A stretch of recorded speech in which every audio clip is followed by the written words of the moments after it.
അപ്പോൾ നമ്മൾ ചിക്കൻ കറി ready ആക്കിക്കൊണ്ടിരിക്കുകയാണ്. Hello guys, എൻ്റെ വൈഫ് ചിക്കൻ വെക്കാൻ പോവാണ്. നമുക്ക് ഓയിൽ ഒഴിക്കാം. ആദ്യം ചട്ടി ചൂടാ, അതിലേക്ക് ലേശം ഓയിൽ ഒഴിക്കാം. കുറച്ചധികം നമുക്ക് ഒഴിക്കാം, കാരണം വലിയ ചട്ടിയാണ്. കുറച്ചധികം ക്വാണ്ടിറ്റിയിലാണ് നമ്മൾ ചിക്കൻ വെക്കാൻ പോകുന്നത്.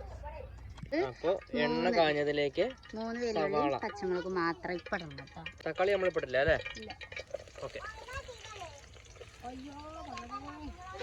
ഞങ്ങളുടെ വീട്ടിൽ ഗ്യാസ് ഉണ്ടെങ്കിലും പുറത്ത് ചെയ്യാനുള്ളൊരു വൈബ് ആഗ്രഹിച്ച് ചെയ്യണം.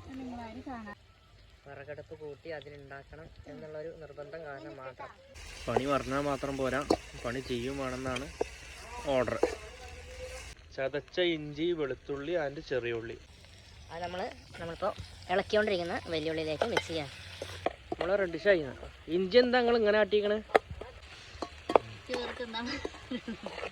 സത്യം. മസാല കർത്തവ്യത്തിലേക്ക് കടക്കാണ്.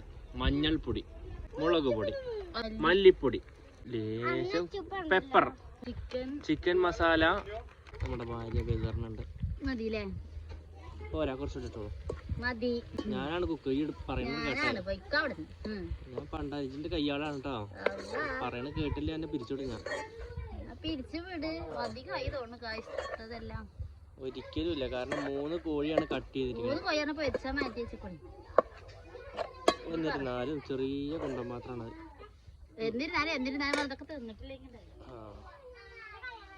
നമ്മള് കാണിച്ചെടുക്കും, തീരോ ഇല്ല എന്നുള്ള അപ്പാട് കാണാം.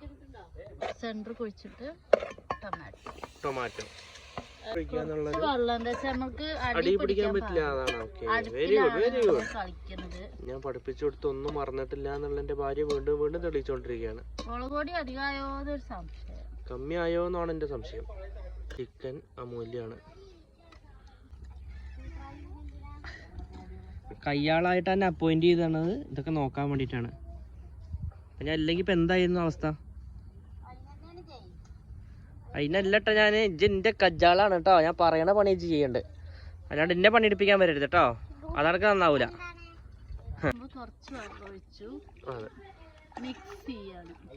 ഇതിങ്ങനെ നമ്മൾ വിതറി കൊടുക്കണം. കാരണം എന്താന്ന് വെച്ച് കഴിഞ്ഞാല് അതാണ് അതിന്റെ ഒരു